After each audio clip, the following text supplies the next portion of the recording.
Diabetes হওয়ারও 10-12 বছর আগে আমরা বুঝতে পারবো যে তার ডায়াবেটিস হচ্ছে কিনা। একটা লোক রুগী হচ্ছে কিনা বুঝবো যদি সে রাত জাগে, সে এখন ভালো থাকলে একসময় রুগী হবে।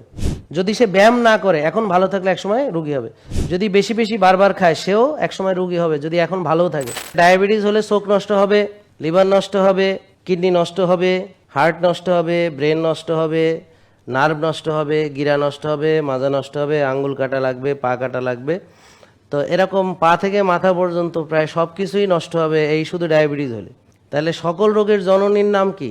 ডায়াবেটিস। খাবার কোনটা তৈব আর কোনটা নিকৃষ্ট না বুঝি তাহলে আমাদের জন্য বিরাট বিপদ আছে। সব রোগের জন্য মানে যেগুলো লাইফস্টাইল ডিজিজ তার একটা মূল নীতি আছে।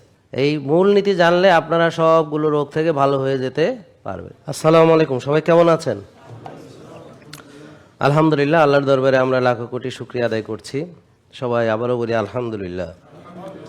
মহান রাব্বুল আলামিন তিনি আমাদেরকে সৃষ্টি করেছেন, তিনি পৃথিবীতে পাঠিয়েছেন, আবার আমাদেরকে তার কাছে ফিরে যেতে হবে। এখন আমাদের একটা মহৎ উদ্দেশ্যে তিনি এই পৃথিবীতে পাঠিয়েছেন, সেটা হচ্ছে এই জমিনে আল্লাহর দ্বীন কায়েম করা বা খলিফা হিসেবে আমাদেরকে পাঠিয়েছেন। তো এই পৃথিবীর সব কিছুর দায়িত্ব আপনাদের উপরে। পৃথিবীকে সুন্দর রাখবেন নাকি পৃথিবীকে নষ্ট করবেন, বা মানুষের প্রতি মানে মানব কল্যাণে নিজেকে নিয়োজিত করা, মানুষের প্রতি, আপনাদের পরিবারের প্রতি, সমাজের প্রতি, রাষ্ট্রের প্রতি সবার কিন্তু দায়িত্ব আছে। তো দেখেন আমরা কি সেই দায়িত্ব পালন করছি? আমরা কি আল্লাহর আইন অনুযায়ী চলি?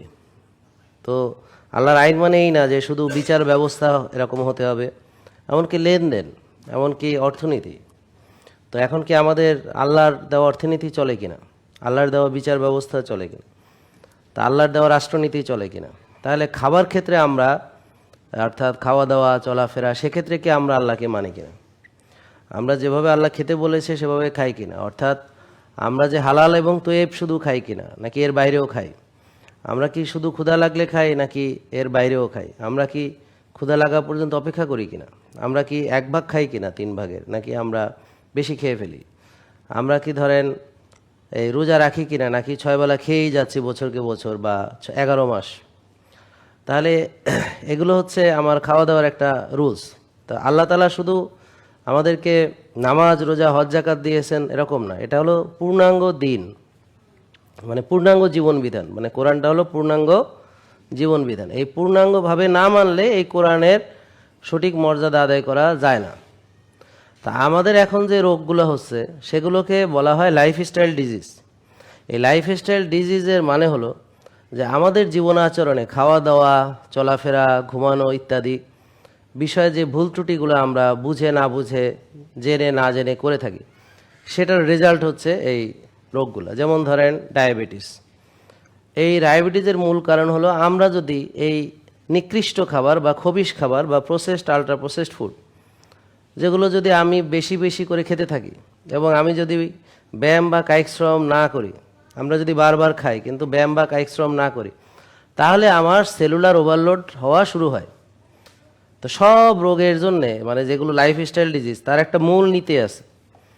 এই মূল নীতি জানলে আপনারা সবগুলো রোগ থেকে ভালো হয়ে যেতে পারবেন। এই জন্য আপনাদেরকে ডাকা হয়েছে আজকে এখানে, যে আপনারা আজকে এখানে এসে আমার মুখে শুনবেন সেটাই না, বাস্তব উদাহরণ যারা ভালো হয়েছে এরকম অনেকে আছে, যারা সুস্থ হয়েছে এরকম অনেকে আছে, যারা সুস্থ হয়েছে তাদের কথা শুনলেও হ্যাঁ ও পেরেছে আমিও পারবো, মানে মনের ভিতরে একটা আমাদের যে না ও যেহেতু পেরেছে আমিও পারবো। তাহলে একজন দেখলে ধরেন প্রথম যে এই ম্যারাথন রান করেছে 2 ঘন্টার নিচে, এরকম মানুষ আগে অসম্ভব মনে করতো, আগে মানুষ অসম্ভব, কিন্তু একজন যখন পেরেছে তখন অনেকেই আবার পারা শুরু করে দেয়, তখন অনেকে পারা শুরু করে। যেরকম ওয়ার্ল্ড রেকর্ডগুলো যখন হয়, তো দেখবেন প্রথম যে রেকর্ডটা করেছে সে ইংলিশ চ্যানেল পাড়ি দিয়েছে, এটা ভাবছে অসম্ভব, এখন বহু লোক ইংলিশ চ্যানেল পাড়ি দিয়েছে। একসময় মনে হতো যে মাউন্ট এভারেস্টে ওঠা অসম্ভব, কিন্তু একজন উঠেছে, এরপর বহু লোক উঠেছে। হ্যাঁ, উঠতে গিয়ে অনেকে মারা গেছে, সেটা পরের কথা, কিন্তু মানুষের ভিতরে যখন এই বিশ্বাস আমরা দিতে পারি যে তোমরা ডায়াবেটিস থেকে ওষুধ মুক্ত হতে পারবে, ও পেরেছে তুমিও পারবে, তখন মানুষ সেটাকে বিশ্বাস করে, এবং বিশ্বাস করে বলেই পারে। আজকে আপনি রুগী কেন? কারণ আপনাকে যে বিশ্বাস সিস্টেম, বিলিফ সিস্টেমের ভিতরে দেওয়া হয়েছে যে তুমি রুগী, এই জন্যে আমরা রুগী, আমরা বিশ্বাস করি আমরা রুগী। আমার বিলিফ সিস্টেমের ভিতর দেওয়া হয়েছে তোমার ডায়াবেটিস জীবনে ভালো হবে না, তো আমি এটা বিশ্বাস করে নিয়ে এসে আমার ভালো হবেও না। এটা এই বিলিফ সিস্টেমটাই হচ্ছে সব কিছুকে নিয়ন্ত্রণ করে।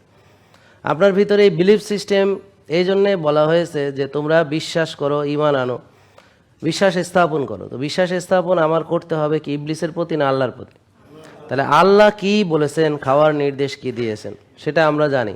তাহলে দেখি আপনারা বুকে হাত দিয়ে বলেন কে কে এই নীতির বাইরে খাওয়া দাওয়া করেন না? যে আপনি যে খাচ্ছেন হালাল তৈবি খাচ্ছেন, আপনি ক্ষুধা লাগলে খাচ্ছেন, ক্ষুধা থাকা পর্যন্ত ওয়েট করছেন, তারপর 3 ভাগের 1 ভাগ খেয়ে আর 1 ভাগ পানি খাওয়ার 1 ভাগ ফাঁকা রাখছেন, এবং আপনি রোজাও রাখছেন। কে কে আছি যারা আমরা এর বাইরে চলি না? তার মানে আমরা একটা লোকও নাই যে কোরআনকে মানি। দেখেন অবস্থা, আল্লাহর আদেশ মানি এরকম একটা লোকও নেই। এবার দেখছেন অবস্থা, মুরব্বী কি ভাবতেছেন আপনি যে আল্লাহর আইন মানে এরকম লোক নেই? এই যে আপনারা তো সবাই এই যে সাদা পোশাকে আছেন, তা আপনারাই হচ্ছেন আমাদের যারা ইসলামের ভিতরে সবচেয়ে সেরা ফলোয়ার বলে আমরা সবাই ভাবি। আমরা তো কোট পরা, আমরা তো আর ইসলামের বাইরে মনে করেন। তো এখন আপনারা কয়জন আছেন যে হালাল তৈবের বাইরে খান না?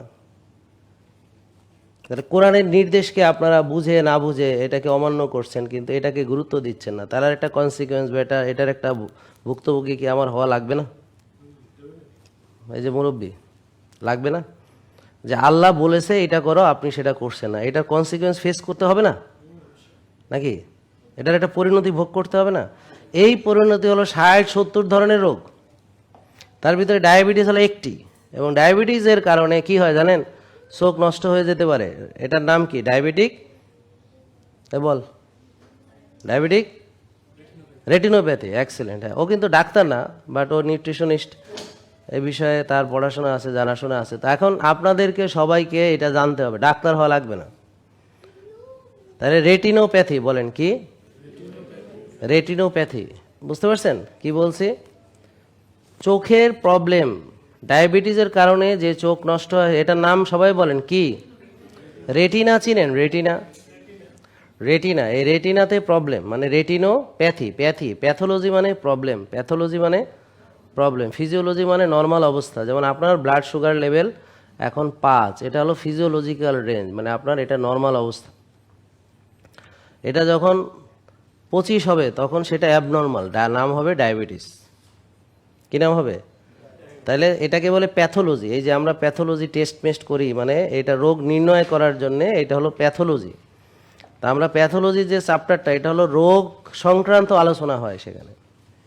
আর ফিজিওলজি হলো আমার নর্মালি কত থাকা উচিত, আমার ব্লাড সুগার লেভেল কত থাকা উচিত। তো এটা 5 থাকলে এটাকে বলে ফিজিওলজিক্যাল রেঞ্জ, বা বলতে পারেন আল্লাহ যেমনটি পছন্দ করেন সেই রেঞ্জের ভিতরে আছে।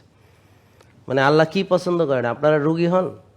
আপনাদের কি আল্লাহ কোরআনে আয়াত নাজিল করছে যে তোমা করে পাঠাইছি রুগী হওয়ার জন্য পৃথিবীতে? তোমরা কে কার আগে রুগী হইতে পারো এটার কম্পিটিশন তোমরা করবা, কইরা কে কার আগে ডায়াবেটিস বানাইতে পারে, কে কার আগে প্রেশার বানাইতে পারে, কে কার আগে হার্ট অ্যাটাক হইতে পারে, এটা কি বলছে?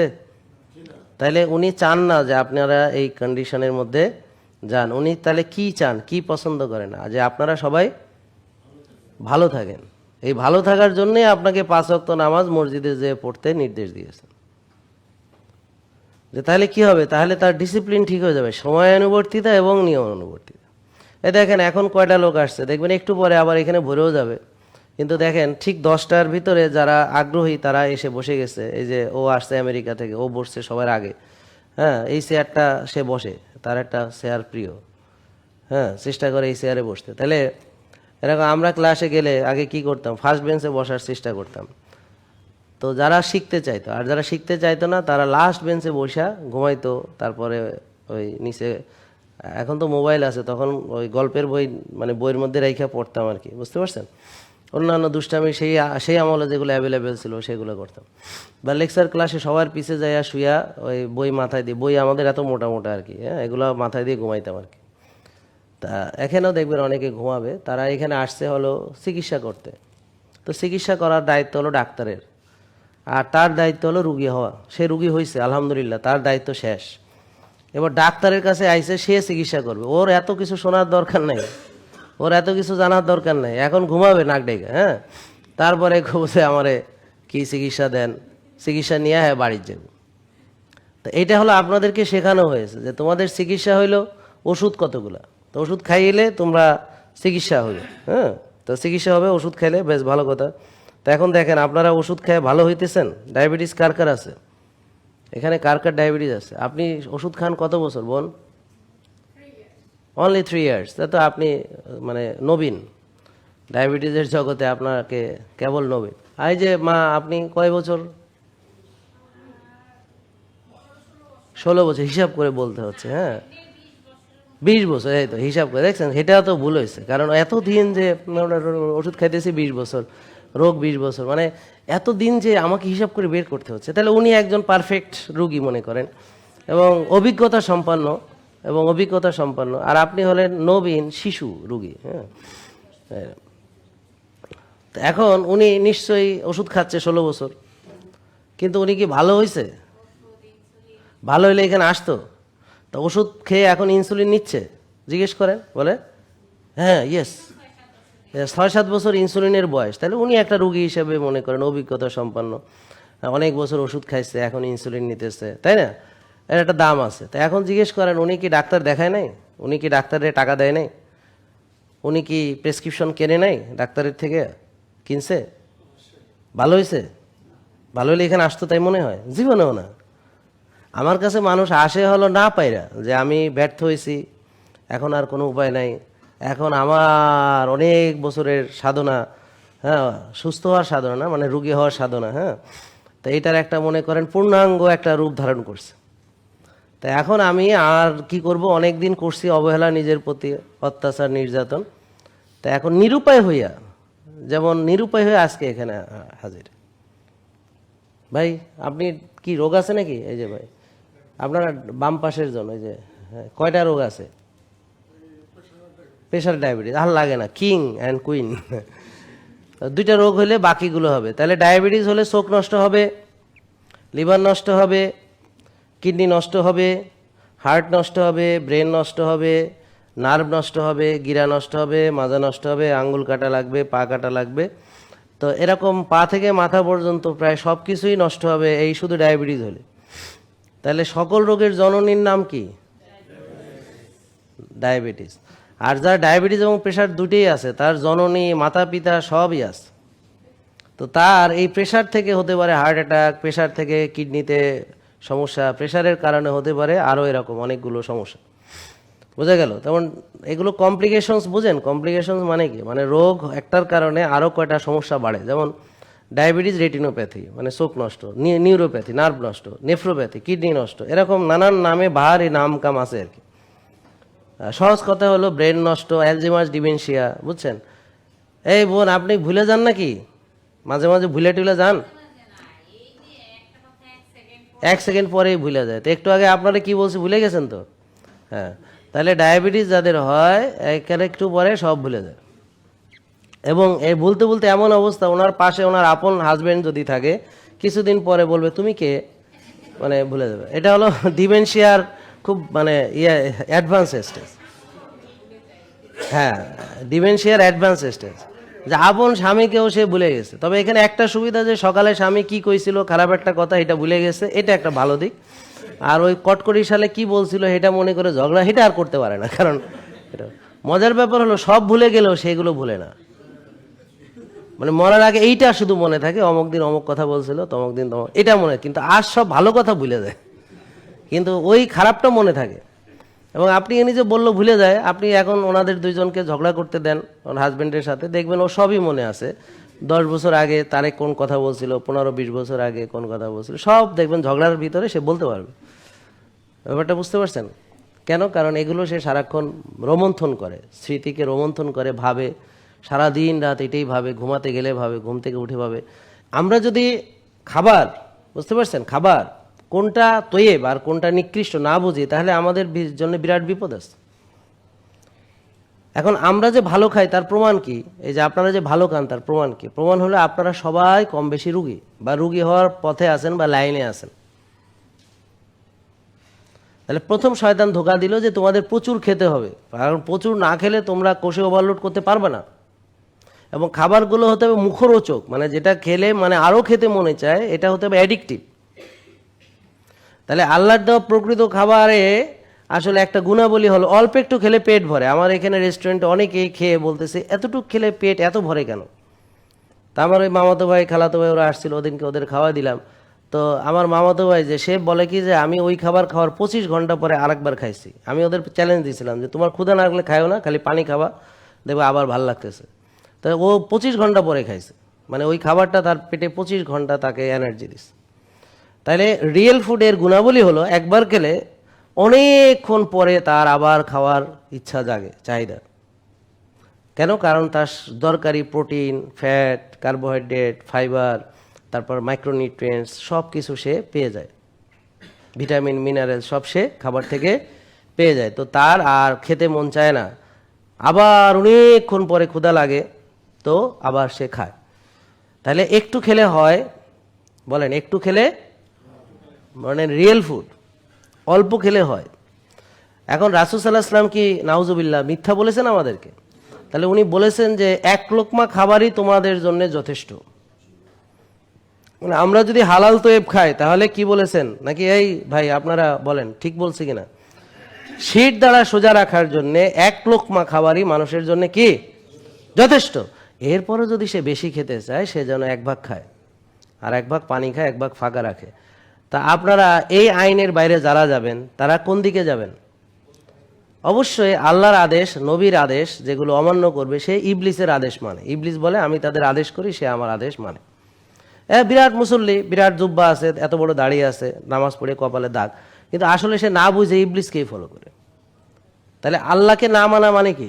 কাকে মানা? তাহলে যেই ব্যাপারে আল্লাহর নির্দেশনা নাই সেটা আলাদা, সেখানে আপনার স্বাধীনতা আছে। কিন্তু যেই ব্যাপারে আল্লাহ তাআলার স্পষ্ট নির্দেশনা আছে সেখানে কি অন্য কোনো কিছু করার সুযোগ আছে? কথা বলেন না কেন? এখন আছে? নাই। এটা বিশ্বাস করেন আপনারা? কিন্তু যদি আপনি সেটা করেন তাহলে সেটার কনসিকুয়েন্স ভোগ করতে হবে কিনা?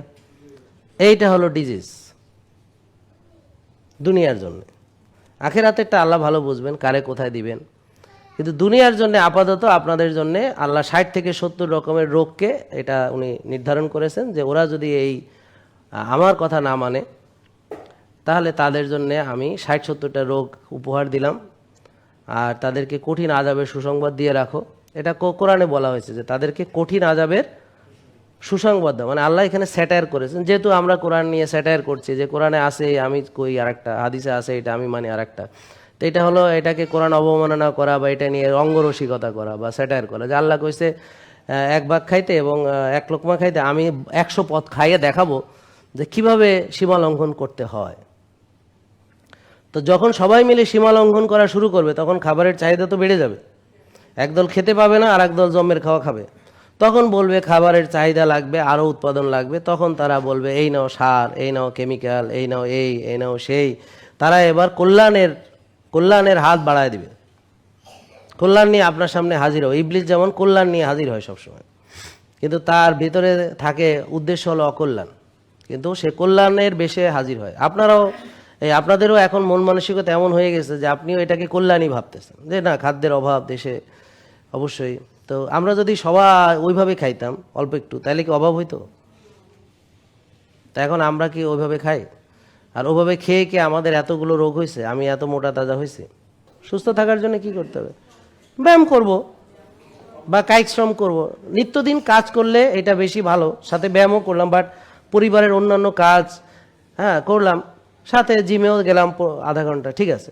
কিন্তু আমি 3-4টা লোক রাখবো কাজের, আর ওদিকে আমি ভালো ট্রেনার রাখবো, ভালো জিমে যাব, ওখানে একটা মানে আবার গাড়িতে অনেকক্ষণ ধরে আসবো, আবার যাব, পথে আসতে যাইতে 1 ঘন্টা বা 2 ঘন্টা, জিমে যায় ওখানে, মানে আর এদিকে ঘরের কাম আরেকজন করব।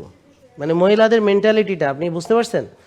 এটা হলো আমাদের একটা কমন মেন্টালিটি। তারা ব্যায়াম করবে, সিদ্ধান্ত নিচ্ছে দৌড়াবে, তো তারে একটা রানিং মেশিন কিনে দেওয়াই লাগবে, জামাইরে ধরছে, মানে হেরা হলো করবো না আসলে, কিন্তু কিনতে হবে, ব্যাপারটা বুঝছেন। তারপরে 2.5 লাখ 3 লাখ টাকা দিয়ে একটা রানিং মেশিন কিনছে, তো প্রথম তো উঠা তো কে কার আগে উঠবো, বুঝছেন, কম্পিটিশন।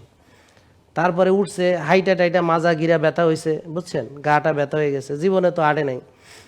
তা এখন কয়দিন পরে দেখবেন রানিং মেশিন আর কেউ নামায় না, ওর মধ্যে আলনা বানাইছে, কাপড় চোপড় সব ওখানে ধুবায় রাখে, বুঝছেন, ওটা হচ্ছে নতুন আলনা, মানে ঘরে আলনার অভাব পড়ছিল, ওখানে শেষ। তার ওই প্রথম তো টাকাটা খরচ হইলো। তো এরকম বহুত লোকের ঘরে দেখবেন এরকম রানিং মেশিন ভাঁজ করা আছে এবং সেখানে কাপড় চোপড় সব থুপায় রাখা হয়। কি আছে কিনা? থাক, জানতে চাই না কার বাসায় আছে। তাহলে আমরা টাকা খরচ করার জন্য উস্তাদ, কিন্তু আমার যে নিত্যদিন একটু সিঁড়ি দিয়ে উঠলাম, ধরেন একটু মসজিদে গেলাম, সিঁড়ি দিয়ে হাইটে গেলাম, আবার আসলাম হাইটে হাইটে 10-15 মিনিট করে হাঁটলাম, 6তলা 8তলা উঠলাম, কথার কথা বলতেছি। তারপরে মহিলারা তার সাংসারিক বিভিন্ন কাজকর্মগুলা যেমন আগে করতো, বাটাবাটি, এখন তো বাটাবাটি নেই, ওই যে ইসের মধ্যে দিয়ে সব ব্লেন্ডার করে ফেলাইছে। হ্যাঁ, তারপর রহিমার মা, করিমার মা, সকিনার মারে কয় কি, এই তুমি এইটা করো, তুমি ওইটা করো। তারপর ওয়াশিং মেশিন, ডিশ ওয়াশার। আমি বলি যে রিমোট কন্ট্রোল আর ভয়েস কন্ট্রোল দিয়ে সংসার চালায়, আর নিজের মাজাটা যত্ন করে আমাদের জন্য রেখে দেয় যেন আমরা কাটতে পারি সুন্দর করে। তো কয়েকদিন পর, স্যার আমার মাজা ব্যথা। কেন বোন, কি হয়েছে? আসলে আমি তো মাজার যত্ন করে রাখছিলাম, ব্যবহার করি নাই, এটা একটা কারণ। আর কি কারণ? আমার মাজা ক্যাপাসিটি ছিল 60 কেজি, আমি তারে দিছি 90 কেজি, 30 কেজি বেশি নিয়ে সে হাঁটে, টয়লেটে যায়, শোয়, ওঠে, বসে। তা মাজারও তো একটা শক্তির ব্যাপার আছে। এটা তো আর এসএস দিয়ে আল্লাহ বানায় নাই, এটা তো বানাইছে নর্মাল হাড্ডি গুড্ডি দিয়া। তো এই চাপে ব্যথা গালিয়ে গেছে, এখন কি হয়েছে, ডিস্কটা প্রলাপস হয়ে গেছে। আর এদিকে এমন ব্যথা করে, লাম্বা গো 60 ব্যথা, ট্যাং করে ঠ্যাঙের ওই কোনো লাভ দিয়ে ওঠে। তাই আর কি অতি যত্নে মাঝারি অবস্থা হয়েছে।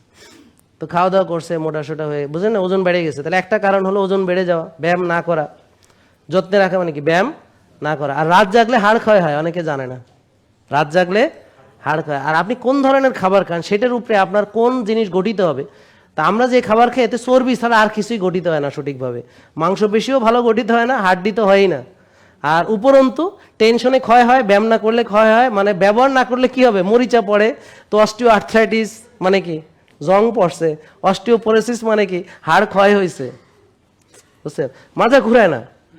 তা মোবিলিটি একটা জিনিস, যে কোনো জিনিস না ঘুরাইলে কি হবে, এটা তো জং পড়ে যাবে। দরজা না খুললে কি হবে, কবজায় জং পড়ে যাবে। তাই বুঝতে পারছেন? এখন একটা লোক রুগী হচ্ছে কিনা বুঝবো যদি সে রাত জাগে, সে এখন ভালো থাকলে একসময় রুগী হবে। যদি সে ব্যায়াম না করে, এখন ভালো থাকলে একসময় রুগী হবে। যদি বেশি বেশি বারবার খায়, সেও একসময় রুগী হবে যদি এখন ভালোও থাকে।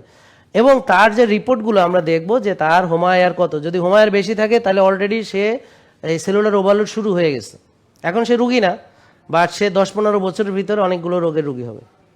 তাহলে এটা হলো ডায়াবেটিস হওয়ারও 10-12 বছর আগে আমরা বুঝতে পারবো যে তার ডায়াবেটিস হচ্ছে কিনা ভিতরে ভিতরে, বোঝা গেল এটা? তাহলে নাই কার কার ডায়াবেটিস, হাত তোলেন। আপনার হোমায়ার 1-এ রাখেন, যদি 1 থাকে তাহলে আমি মেনে নিব আপনার ডায়াবেটিস নাই, হচ্ছেও না। বোন বুঝছেন, আপনার হোমায়ার কত দেখতে হবে। স্বামীকে আনছেন কিন্তু 2 জন পরীক্ষা করাবেন এবং 2 জন আর্লি ঘুমাবেন, 2 জন ভোরে উঠবেন। ভাই আপনার কি ব্যবসা করেন নাকি সার্ভিস করেন? তো আপনি একটু আর্লি আসার চেষ্টা করবেন, ঠিক আছে, আর্লি ঘুমানোর চেষ্টা করবেন। তাহলে হোমায়ার 1-এ রাখতে হবে, কাছাকাছি আর কি। 1 মানে 1 হবে না তো, হয়তো 1.5 হবে, 1.7 হবে। তাহলে আমাদের টার্গেট হচ্ছে 2-এর নিচে নামাতে হবে, খেয়াল করছেন? তাহলে নামানোর জন্য কি করতে হবে, কোষ খালি করতে হবে। কোষ খালি করার জন্য কি করতে হবে, রোজা রেখে ব্যায়াম করে কোষ খালি করতে হবে। তার আগে ইনসুলিন কমাতে হবে। ইনসুলিন যদি বেশি থাকে আপনি কোষ খালি করতে পারবেন না সহজে, বুঝছেন? ইনসুলিন কমানোর জন্য কি করতে হবে, ভাত, রুটি, ফল, দুধ, চিনি জাতীয় খাবার, প্রসেসড, আল্ট্রা প্রসেসড ফুড, ডুবো তেলে ভাজা, কালা ভুনা, পেঁয়াজু, বেগুনি, স্যান্ডউইচ, বার্গার ইত্যাদি যেগুলো আছে, এই খাবারগুলো থেকে সাময়িক বিরতি থাকতে হবে। বলে স্যার সাময়িক বিরতি মানে আবার খাবো না? হ্যাঁ, রুগী হইতে হলে তো আবার খাইতে হবে। কি আশ্চর্য! হ্যাঁ, রুগী হইতে হলে আবার খাইতে হবে। এখন আপাতত সুস্থ হয়ে দেখেন কেমন লাগে। জেকে লাইফস্টাইল, ওষুধ মুক্ত সুস্থ জীবন।